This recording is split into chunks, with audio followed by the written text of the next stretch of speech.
복음이라고 하는 것이 무엇입니까? 복음이라고 하는 것은 복된 소식, 기쁜 소식, 즉 배고픈 이에게 복음은 빵이요 떡이죠. 아픈 자에게 복음은 약이요 의사일 것입니다. 하지만 복음 중에 복음은 죄악의 수렁에 빠져 죽게 된 죄인된 우리를 건지기 위해서 예수님께서 이 땅에 친히 육신을 입고 찾아오셨다라고 하는 사실, 그것이 바로 복음 아니겠습니까? 마치 늪에 빠진 이가 늪에서 호적거리면 호적거릴수록 더욱더 깊이 빠져들어갈 수밖에 없는데 타잔이 와서 그를 구하듯이 말입니다. 그런데 이를 알지 못한 채 죄악에 빠져 죽어간 이들에게 이 복된 소식을 전하고 증거하는 것이 먼저 주의 자녀된 우리의 사명이다라고 하는 것 잊어서는 안 될 것입니다. 해서 오늘 이 시간 복음을 듣고 예수님으로 구원 얻어 신앙 생활을 하고 있는 우리들, 이 신앙은 과연 몇 단계로 나눠진가 하는 사실을 살펴보고자 합니다. 신앙은 4단계로 나눌 수 있습니다. 이것은 흡사 세상을 4단계로 나눌 수 있는 것과 아주 비슷하죠.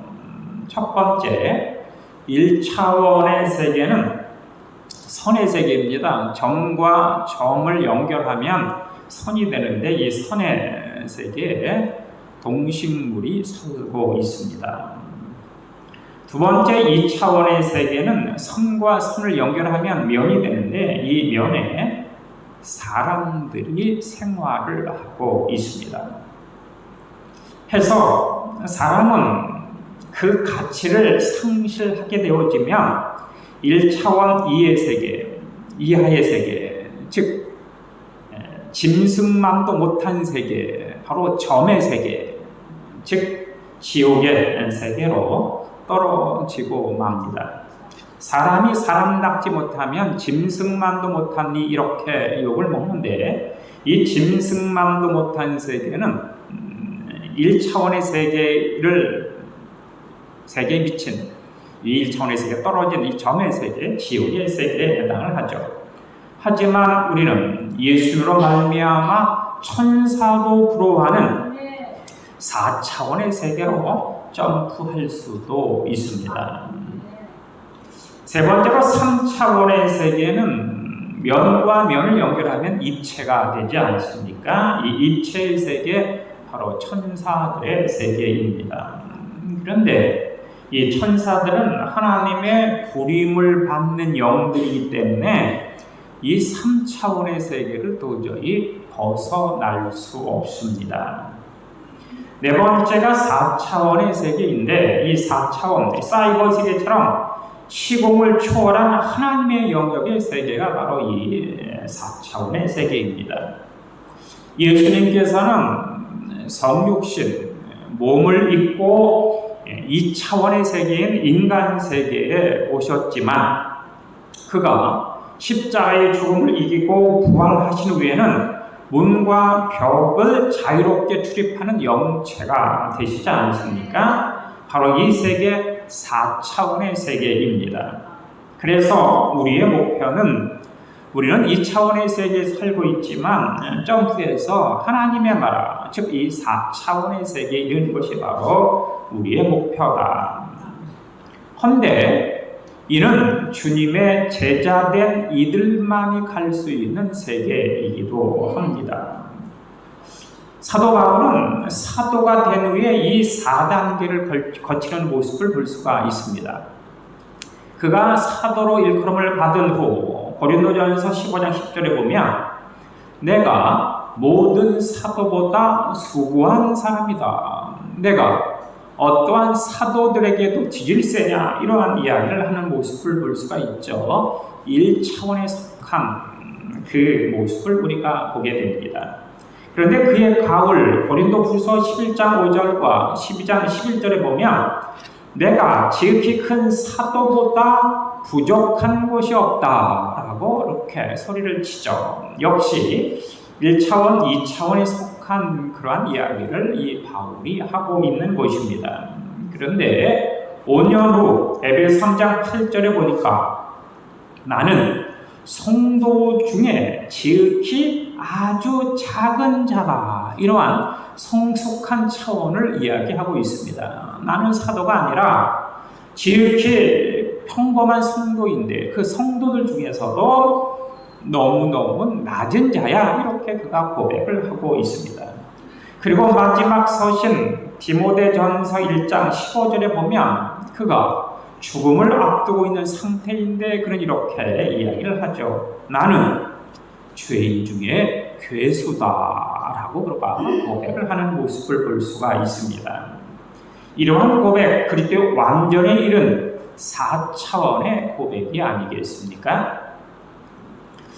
신앙의 1단계, 그 1단계는 바로 교인의 단계입니다. 그야말로 그냥 교회를 다니는 단계. 이 교인의 단계는 예수님의 모형인 성막에서 보면 성막을 막 통과한 사람에 해당합니다. 이제 겨우 교회 문턱만 드나드는 그런 경우이죠. 이것을 씨 뿌리는 비유로 보게 되어지면 길밭에 떨어진 씨앗에 해당합니다.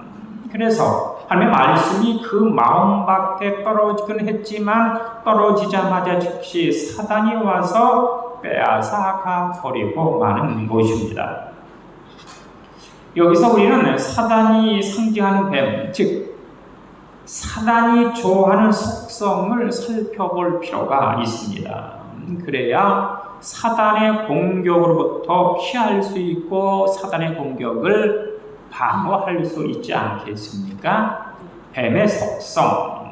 뱀은 첫 번째로 그의 속성을 살펴보면 뱀은 이렇게 혀를 내밀는 그 혀를 이렇게 살펴보게 되어지면 혀가 이렇게 갈라져 있는 것을 우리가 보게 됩니다. 뱀의 혀는 갈라졌죠. 즉, 사단은 두 말을 하는 사람이다. 두 말을 하는 존재다라고 하는 뜻입니다.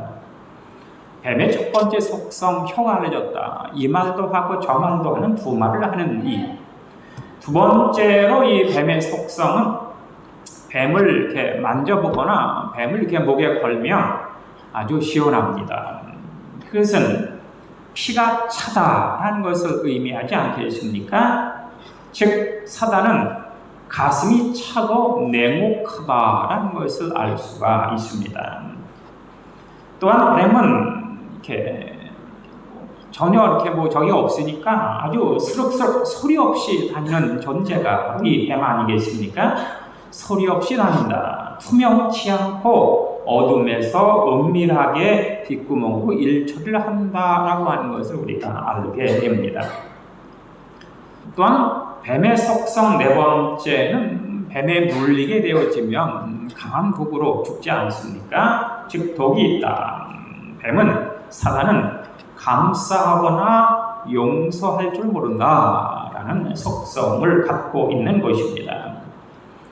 또한 뱀의 속성 다섯 번째는 뱀을 이렇게 때려 죽이게 되어지면 죽을 때 고개를 팍 쳐주는 것을 볼 수 있지 않습니까?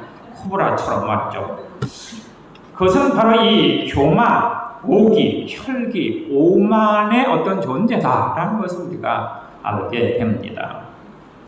또한 뱀의 속성 여섯 번째는 뱀은 온 몸을 땅에 대고 이렇게 기어다니는 이 모습을 보게 됩니다. 몸 전체를 땅에 대고 다닌다라고 하는 것, 세상과 너무 밀착됐다라고 하는 것입니다. 우리는 땅에 살지만 하늘에 속한 존재이기 때문에 이 땅에 속한 어떤 그런 모습이 되어서는 안 되죠. 그런데 이 뱀은, 사단은 세상과 너무 밀착된 삶을 산다라는 속성을 가지고 있습니다. 또한 뱀의 속성 일곱 번째로 보면 대한민국 사람들이 뱀을 좋아하죠. 남자들이. 바로 정욕제로 사용되는 것입니다. 음란한 것이죠.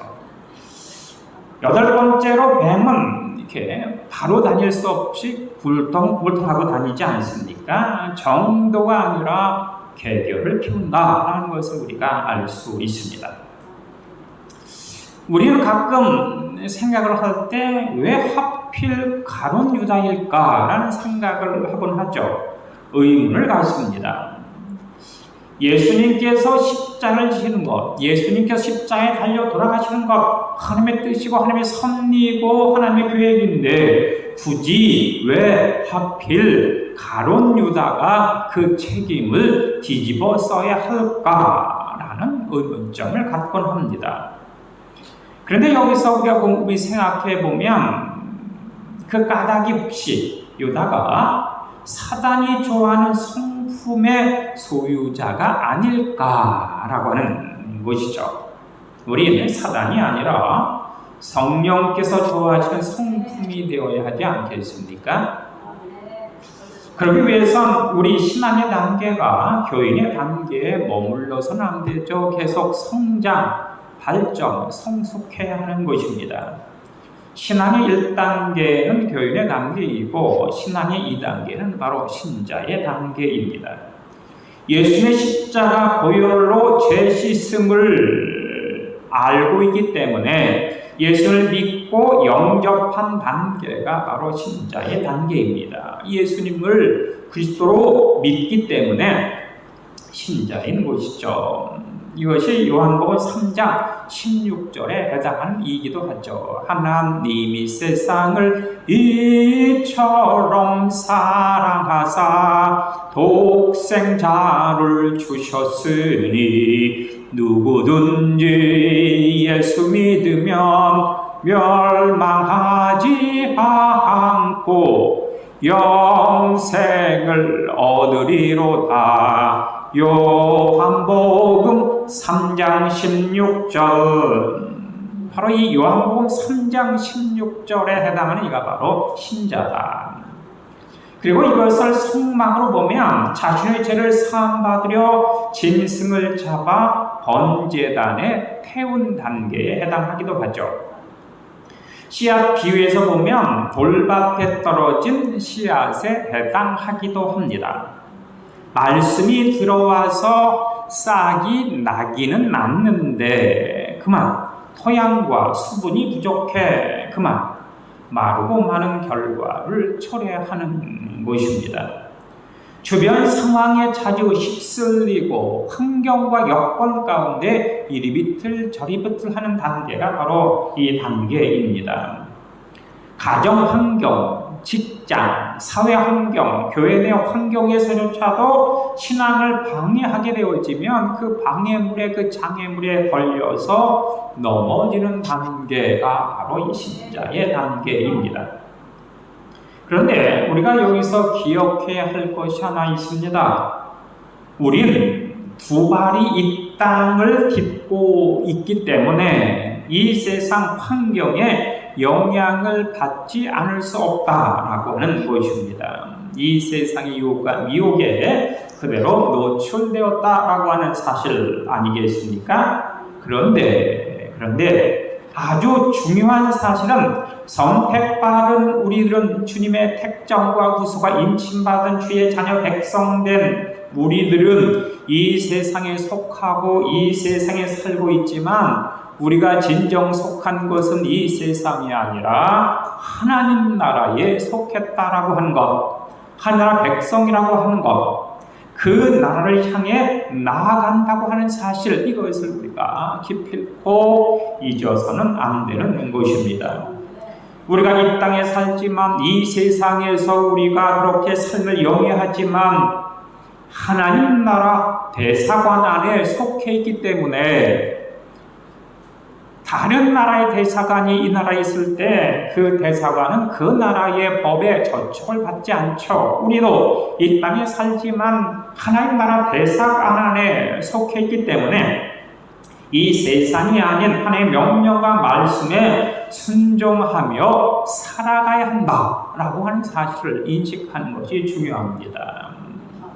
이 땅에 살지만 우리는 하나님 나라 대사관에 속한 이들이기 때문에 하나님의 그 명령과 말씀과 뜻과 윤리와 법대에 따라 사는 것이지 이 세상 법에 따라 사는 것이 아니다라고 하는 것, 이것이 중요합니다. 배는 물에서 뜰 수 있지만 배 안으로 물이 들어오면 그만 침몰하고 맙니다. 무슨 말입니까? 우리는 이 세상에 속하였기 때문에 세상에서 주어진 것들을 자유롭게 활용하면서 그것을 이용하면서 그것과 함께 더불어 살아가는 것은 분명한 사실입니다. 하지만 그럼에도 불구하고 이 세상 풍조에 그냥 구별됨 없이 성별되게 살아가야 하는 것, 이 세상 것들과 함께 휩쓸리고 유혹과 미혹에 그렇게 빠지게 되어지면 결국 세상 속에 침몰할 수밖에 없지 않습니까? 그러니까 절대로 배는 물 위에 떠 있지만 배 안으로 물이 들어오게 해서는 안 되듯이 우리 역시 세상에 살고 있지만 세상의 풍조와 세상의 유혹과 미혹 가운데 거하는 그런 모습이 되어서는 안 된다라고 하는 것입니다. 그렇다면 언제 우리에게 시험이 찾아오는 것일까? 그것은 주님의 명령을 늦출 때 우리에게 시험이 찾아옵니다. 말씀을 듣거나 깨달음의 즉시로 순종해야 할 텐데 내일부터 하지 뭐, 좀 삶이 풀리면 하지 뭐, 나중에 해도 돼 라고 하면서 다음에 하면 되겠지라고 할 때 바로 시험은 찾아오게 되어져 있다. 또한 주님을 멀리 할 때 우리에게 시험이 찾아옵니다. 예배하지 않고 자꾸 교회를 등한시하고 말씀과 기도를 멀리 할 때 틀림없이 시험은 찾아오게 되어져 있습니다. 그리고 기도하지 않을 때도 시험은 우리에게 여지없이 그렇게 공격을 하는 것이죠. 기도는 호흡 아니겠습니까? 호흡이 끊기면 죽을 수밖에 없듯이 우리가 기도하지 아니하면 시험에 빠질 수밖에 없다. 그리고 신앙의 세 번째 단계는 성도입니다. 성도, 거룩한 무리라고 하는 뜻이죠. 예수님을 영접한 자이기 때문에 세상 사람들과는 구별되고 성별된 이들이 바로 성도 아니겠습니까? 성령 세례로 세상에서 구별됨과 세상에서 성별됨이 확실히 나타나야 하는 것입니다. 그래서 성도는 사시가 변화된 모습이 있어야 합니다. 사시라고 하는 것은 먼저 말씨가 변화되어야 할 것이고, 두 번째는 마음씨, 세 번째는 솜씨, 네 번째는 맵씨 등 말씨, 마음씨, 솜씨, 맵씨가 변화된, 성령으로 변화된 일이 바로 성도들이다. 또한 그 다음으로 우리가 변화되어야 하는 것은 삼치입니다. 성도는 삼치가 있어야 된다. 눈치, 코치, 염치가 있어야 된다라고 하는 뜻이죠. 또한 성도는 삼부가 바뀌어야 합니다. 바쁘고 기쁘고 예쁜 모습으로 바뀌어져야 된다.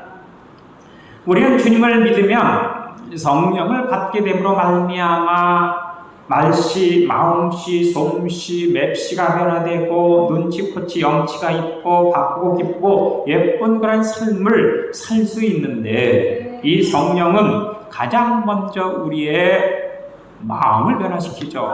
감동시킨다라고 하는 뜻입니다. 성령은 우리의 심령 가운데 내주해 주시고 말미암아 우리를 감동시켜 주시죠. 마음을 변화시켜 주신다.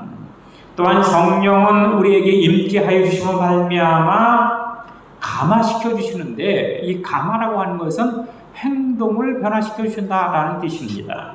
우리 마음속에 찾아와 우리의 마음을 변화시키시고, 그 마음을 변화시킨 성령께서는 우리로 하여금 행동하게 하신다.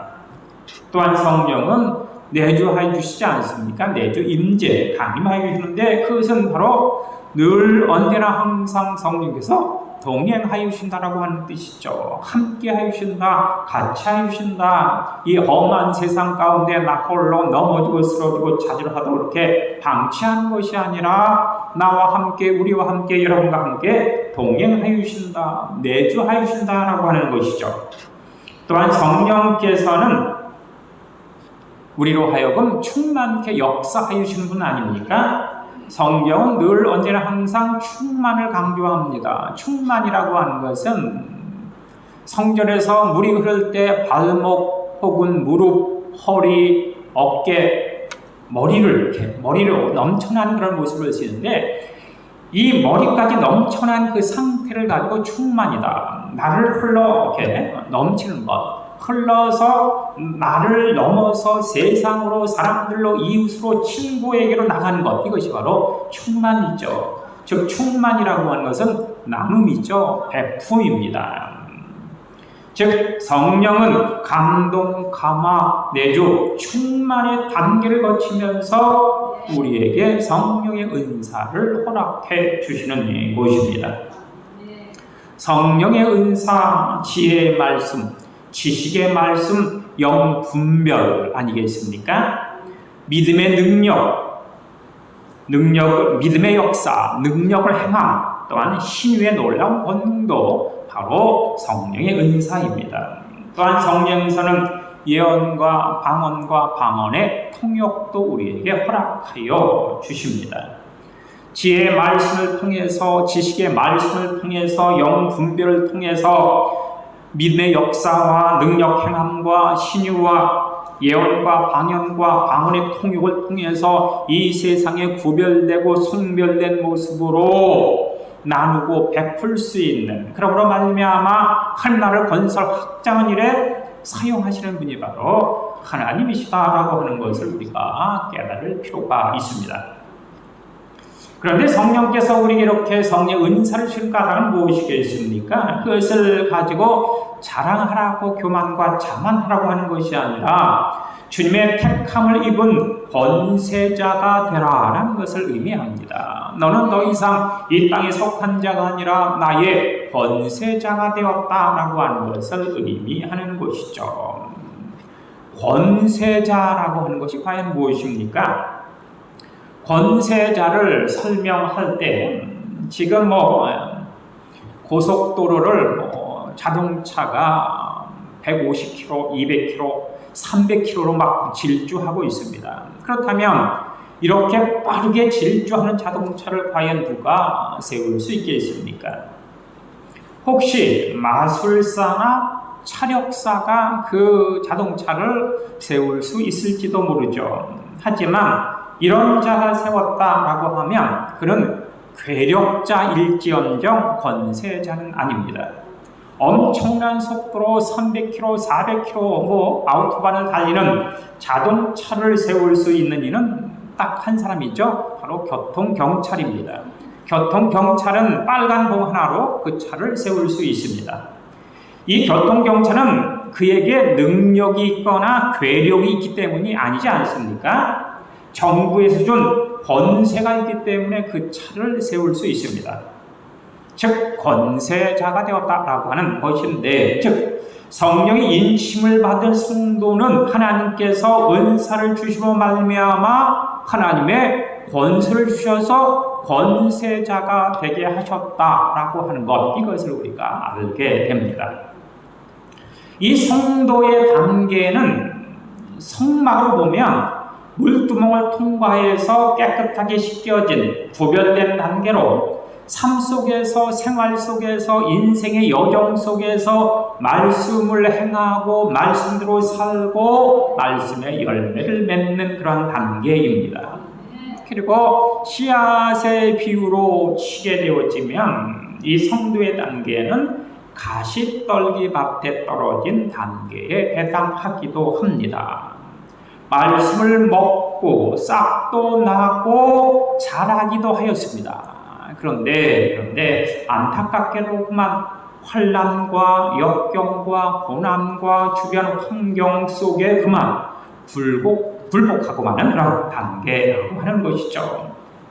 환난과 역경과 풍파는 사실 진짜가 아닙니다. 성도는 환경과 상황에 따라 울고 웃는 그런 이들이 아니지 않습니까? 그 중심에 만군의 여호와 하나님께서 내주하여 계신가, 임재하여 계신가, 강림하여 계신가 라고 하는 것이 중요하지, 상황과 환경에 따라 일이 일비하는 그런 존재가 아니다 라고 하는 것입니다. 하나님이 나와 함께 하시는가? 하나님의 영이 내 속에 임재하여 주시는가? 주님과 동행하는가? 라고 하는 것이 아주 중요하지 않겠습니까? 욥이라고 하는 사람, 재산을 다 하루아침에 날려버리고 말았습니다. 10명의 자녀가 죽고 가정이 풍지박산이 되고 말았습니다.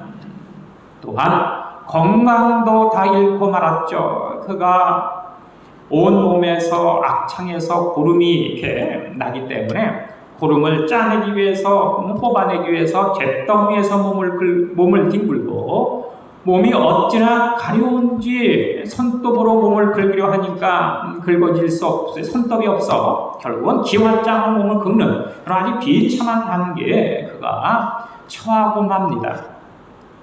앞을 보아도 하나님을 만날 수 없고 뒤를 돌아서도 하나님을 배울 수 없고 오른쪽과 왼쪽을 둘러보아도 하나님이 계시지 않는구나 라고 이번 탄식하고 있습니다.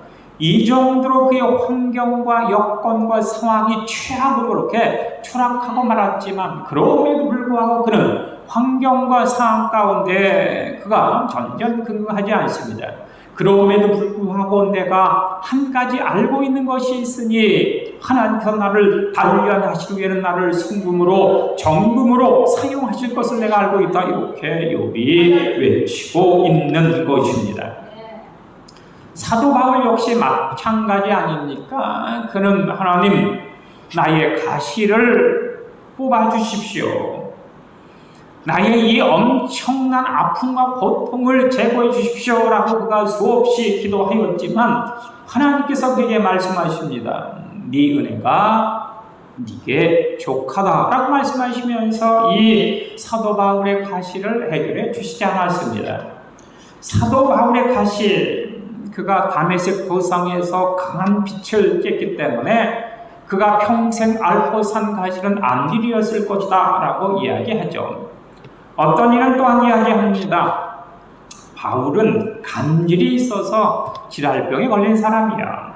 또한 혹자는 이야기하기를 사도 바울은 너무 많이 전도 여행을 다녔기 때문에 관절이 좋지 않아 관절염이야 라고 하는 여러 가지 어떤 학설이 있는데 어쨌든 이 바울은 도저히 고쳐지지 않는 가시를 안고 살았지만 그 가시에 넘어지지 않았다라고 하는 것입니다.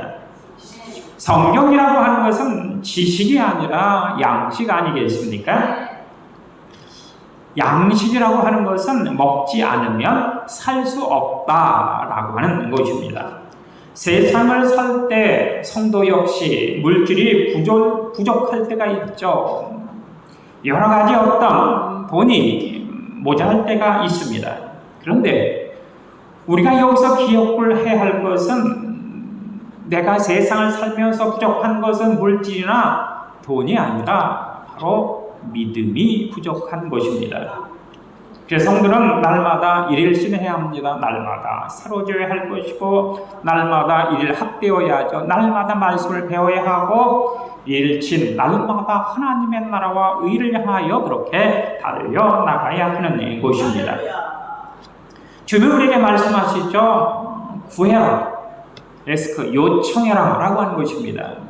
부족하냐, 모자라냐, 배고프냐, 뭔가 아쉬우냐, 구해라, 요청해라. 또한 찾아라 라고 말씀하십니다. 찾아라, seek, 바라봐라 라고 하는 것이죠. 하나님의 나라와 하나님의 의를 바라봐라.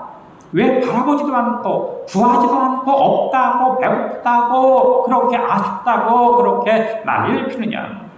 또한 두드려라, 행동해라 라고 하는 것이죠. 액트. 왜 구하지 않고 찾지 않고 바라보지 않고 행동하지 않느냐 라고 말씀하여 주시고 있는 것입니다.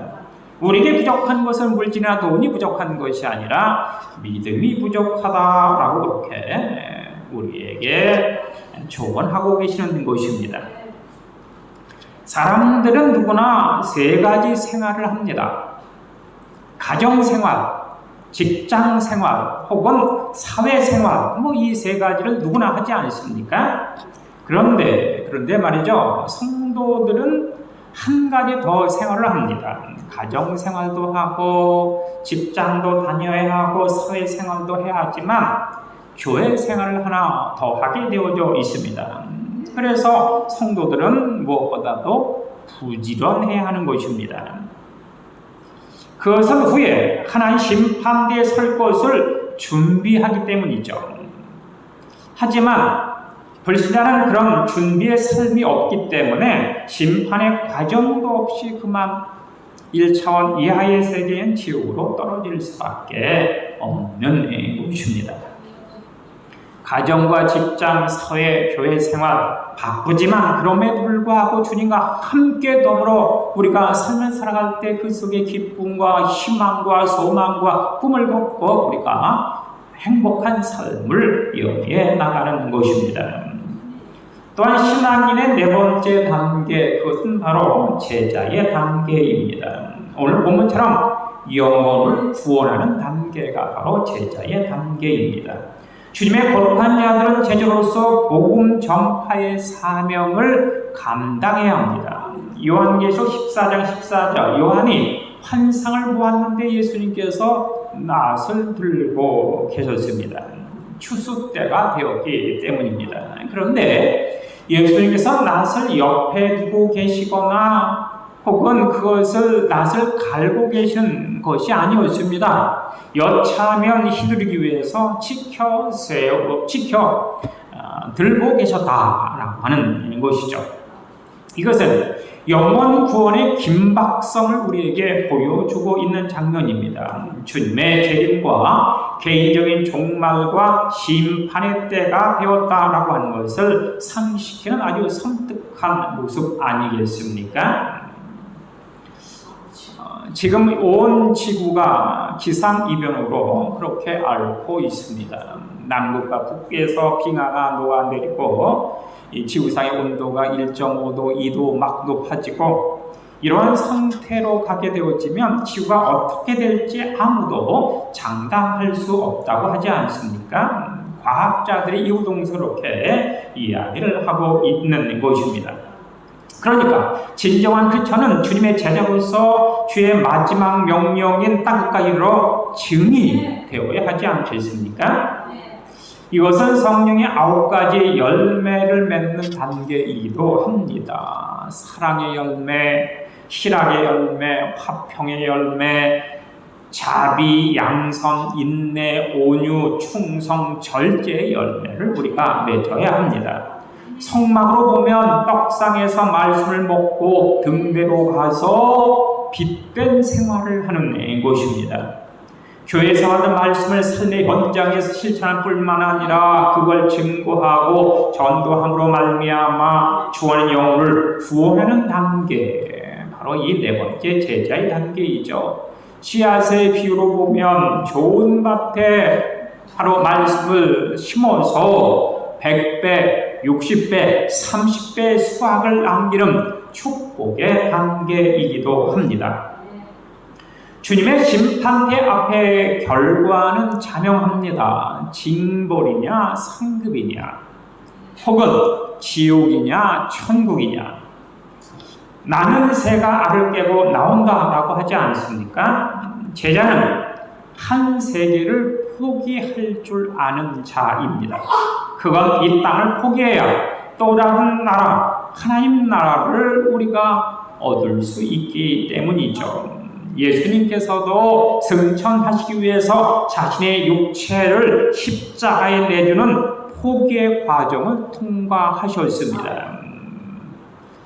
무언가를 선택한다라고 하는 뜻은 무언가를 포기한다라는 것과 같은 말입니다. 진정코 먼저 육체를 포기함으로 부활과 승천이 가능했던 예수님을 우리가 분명히 기억하면서 이 땅에서 진정한 요한이시 승리자의 삶을 살기 위해 제자의 삶을 살기 위해서 무엇을 포기하고 무엇을 선택할 것인가라는 사실을 분명히 깨닫는 우리 모두가 되시길 간절히 주님으로 축원합니다. 기도하시겠습니다. 주님 감사합니다. 우리 사랑 모든 지인 가족들 주님의 나라와 일을 선택하기 위해서 분명 이 세상의 것들을 포기하는 그런 어떤 진리, 그것을 깨닫고 거기 합당 행동할 수 있는 게 역사가 우리 모두 제 가족 가운데 나타나길 간절히 소원합니다. 주님이 도우시고 주님이 함께 하시고 주님께서 예비하여 주옵소서. 예수님 이름으로 기도합니다. 아멘.